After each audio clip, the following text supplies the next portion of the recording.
दोस्तों, सनातन हिंदू धर्म में तुलसी के पौधे का महत्व सबसे अधिक है। इसकी सबसे पहले पूजा भगवान विष्णु जी ने की थी। श्रीहरि कहते हैं, जिस प्रकार देवी लक्ष्मी से वैकुंठ को ऐश्वर्य प्राप्त है, उसी प्रकार वैकुंठ में तुलसी के कारण ही पवित्रता प्राप्त है। पृथ्वी लोक पर जिस स्थान पर भी तुलसी का पौधा होगा, उस स्थान पर कभी बुराई का वास नहीं होगा।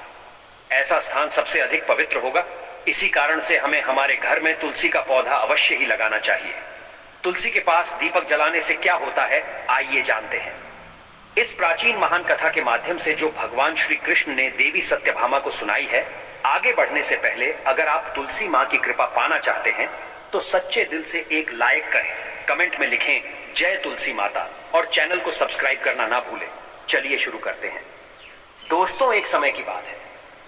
देवी सत्यभामा भगवान श्री कृष्ण के पास आकर उनसे पूछने लगी, हे स्वामी, आपने मुझे तुलसी के पौधे को जल देने का महात्म्य सुना दिया है, लेकिन तुलसी के पास दीपक जलाने का क्या महात्म्य है?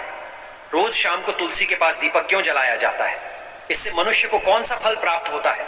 तुलसी के पास दीपक जलाने की विधि क्या है तथा दीपक लगाते समय कौन से मंत्र का उच्चारण करना चाहिए?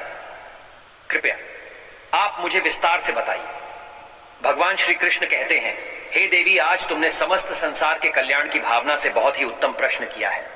तुम्हारे इस प्रश्न का उत्तर देने से पूर्व मैं तुम्हें एक प्राचीन इतिहास सुनाता हूं, जिससे तुम्हें तुम्हारे सभी प्रश्नों के उत्तर मिल जाएंगे। शाम को तुलसी के पास दीपक जलाने से जो फल मिलता है, उसी का वर्णन मैं इस कथा में करूंगा। इसलिए तुम इस कथा को ध्यान पूर्वक सुनना। इस कथा को ध्यान से पूरा सुनने मात्र से ही मनुष्य को 100 वर्षों तक तुलसी के पास दीपक जलाने का पुण्य प्राप्त होता है। देवी सत्यभामा कहती हैं, हे प्रभु, मैं इस कथा को सुनने के लिए उत्सुक हूं। कृपया आप इस कथा को मुझे सुनाइए। मैं इस कथा को ध्यान पूर्वक सुनूंगी। तब भगवान श्री कृष्ण देवी सत्यभामा को वह कथा सुनाने लगते हैं। हे देवी, पूर्व काल की बात है। दक्षिण दिशा में तुंगभद्रा नाम की एक बहुत बड़ी नदी है। उसी नदी के किनारे हरिहरपुर नाम का एक अत्यंत सुंदर नगर बसा हुआ है। उसी नगर में हरिदीक्षित नाम के एक ब्राह्मण निवास करते थे। वे अत्यंत गुणवान, चरित्रवान, धर्म कार्य करने वाले तथा वेदों के मार्ग पर चलने वाले थे।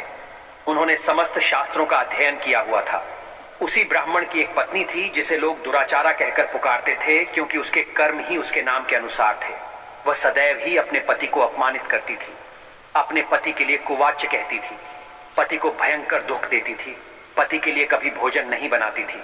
उसने अपने पति के साथ कभी शयन नहीं किया, कभी उसके साथ प्रेम से व्यवहार नहीं किया।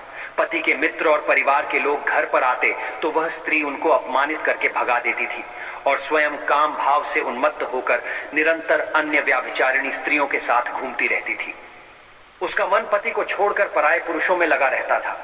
उसने कभी अपने पति से प्रेम पूर्वक बात नहीं की, किंतु पराये